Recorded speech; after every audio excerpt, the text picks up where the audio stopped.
안녕하세요. 현학부입니다. 반갑습니다. 지난 60회차부터 해외 건설 계약에 적용되고 있는 용어들에 대해서 설명드리고 있습니다. 가급적 쉽게 설명드리려고 노력하고 있는데요.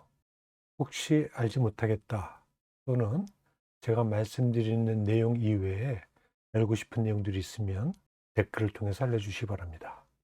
오늘이 14회차고요. 오늘은 defect, 우리말로는 하자라고 번역이 되는 그런 용어에 대해서 알아보도록 하겠습니다. 먼저 정의에 대해서 살펴보면요. 우리가 그간 자주 인용했던 피디계약 조건은 정의를 하고 있지 않습니다. 그래서 다른 표준계약에 정의된 내용을 좀 가져왔는데요.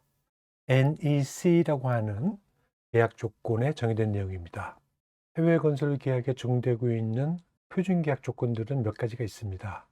그 표준계약 조건들의 차이점들에 대해서는 이전 동영상에서 이미 설명드렸기 때문에 혹시 잘 모르겠다 하시는 분들은 이전 동영상을 찾아보시기 바랍니다.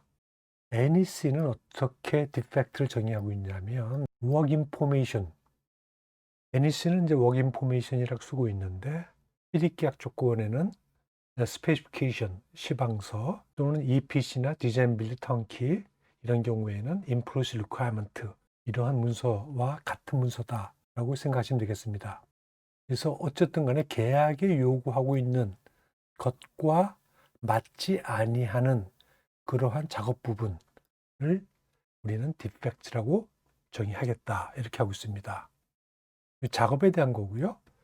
디자인에 대해서도 적용법과 다른 경우 또는 프로젝트 매니저가 억셉트한, 승인한 시공자의 디자인과 다른 경우, 이런 경우를 디펙트라고 정의하고 있습니다. 여기서 프로젝트 매니저는 1위 계약 조건인 경우에는 엔지니어가 될 수 있겠고요. AIA 계약 조건은 아키텍트라는 용어로 표현되는 그런 사람을 의미한다, 이렇게 이해를 하시면 되겠습니다. 그래서 이 NEC 계약 조건의 정의에 따른 디펙트는 지금 설명드린 대로 굉장히 광범위합니다. 그러니까 우리가 흔히 이야기하고 있는 결함 또는 잘못된 것, 하자, 이렇게 단순하게 표현할 수 있는 의미보다도 좀 더 광범위하다. 예를 들면 하자가 발생되지는 않았지만 계약에 따르지 아니한 그런 작업, 이런 것들까지도 전부 다 디펙트라고 정의하고 있으니까 이 NEC 계약 조건 같은 경우에는 상당히 용법이 넓다, 이렇게 이해를 하시면 되겠습니다. 이게 굉장히 계약 조건을 해석하는데 굉장히 어려움이 이제 발생하는 거죠. 근데 PD 계약 조건 같은 경우 또 어떻게 하고 있냐면 디펙트를 어떤 결함, 잘못된 거, 고쳐야 될 것, 이런 것들로 이해를 하도록 이렇게 규정하고 있는데 정의는 없지만 이 디펙트에 대한 책임은 시공사에게만 묻고 있지 않아요. 그러니까 잘못된 작업이 발생했지만 그 원인이 시공사라면 시공사가 책임져야 될 거고 발주자라면 발주자가 책임지도록끔 하는 그런 식으로 규정하고 있습니다. 머리 좀 아파지죠? 그러니까 계약 조건이라고 하는 것은 지금 제가 PD 계약 조건을 중심으로 해서 계속 이야기를 해 드렸고 오늘은 또 NEC가 정의하고 있는 내용들을 여러분들에게 설명해 드리고 있는데요. 여러분들의 계약 조건은 또 다른 의미로 정의하고 있거나 표현하고 있을 수 있습니다. 그렇기 때문에 여러분들이 실제 계약에 사용되고 있는 그러한 계약 조건 내용을 면밀하게 살펴보시고 그 계약이 정의하거나 표현한 그런 의미대로 해석하고 적용해야 되겠다. 좀 어렵죠. 이 계약을 해석하는 것이 쉽지 않은 그런 분야입니다. 그러니까 저 같은 사람이 먹고 살고 있는 거죠. 그리고 이 디펙트와 관련해서 우리가 실무적으로 사용하는 용어들이 있죠. 하나는 NCR이라고 하는 용어. 이 NCR은 Non-Conformance Report 또는 Non-Conformity Report를 줄임말인데요. 한마디로 얘기하면 아까 이 디펙트 정의하고 마찬가지로 계약에 요구하는 것과 달라진 그런 것들을 표현한 레포트를 우리가 NCR이라고 합니다.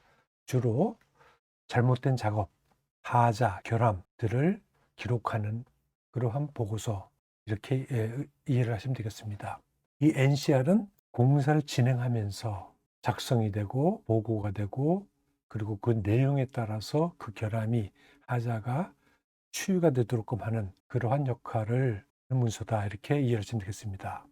이 NCR 말고 우리가 또 흔히 펀치 또는 스내그 리스트라고 하는 거 이런 용어들도 많이 사용하고 있죠. 이 펀치 리스트하고 NCR은 기본적으로 성질은 다 같은 겁니다. 잘못된 작업들을 표현한 그러한 문서들을 의미한다. 뭐 이건 레포트고 이건 리스트다. 이런 차이만 있는 거죠. 그런데 이제 펀치하고 이제 NCR을 좀 더 구분해 보자라고 하게 되면 이 NCR은 말씀드린 대로 공사를 진행하면서 수시로 발생하는 그런 결함, 하자, 잘못된 것들을 기록하는 거고 펀치 리스트라고 하는 것은 키 마일스톤과 연관시켜서 작성되는 그러한 목록을 의미한다. 그러니까 키 마일스톤이 있어야겠죠.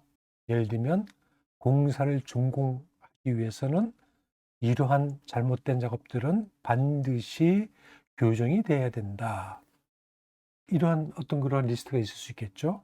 그런 것들 또는 준공 이후에 이런 하자들은 치유가 될 수 있다. 뭐 이런 것들을 표현한 그러한 문서 리스트를 우린 펀치 리스트 또는 스내그 리스트라고 이야기를 합니다.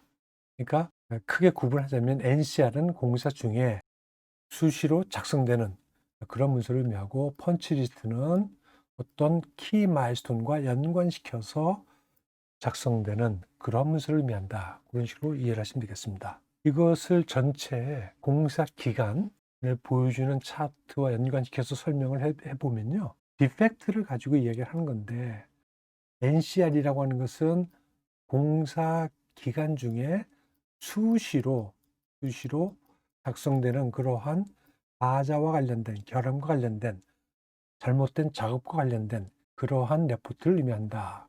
그 반면에 이 펀치 리스트라고 하는 것은 어떤 특정한 마일스톤을 정해놓고 그 마일스톤과 연관돼서 완성해야 될 그러한 하자, 결함, 잘못된 작업들을 표현한 문서를 얘기한다. 예를 들면 준공을 인정받으려고 하면 요 이전까지는 잘못된 작업들이 어떠한 작업들인지 이제 리스트하는 거죠. 이런 것들이 완성이 돼야 된다.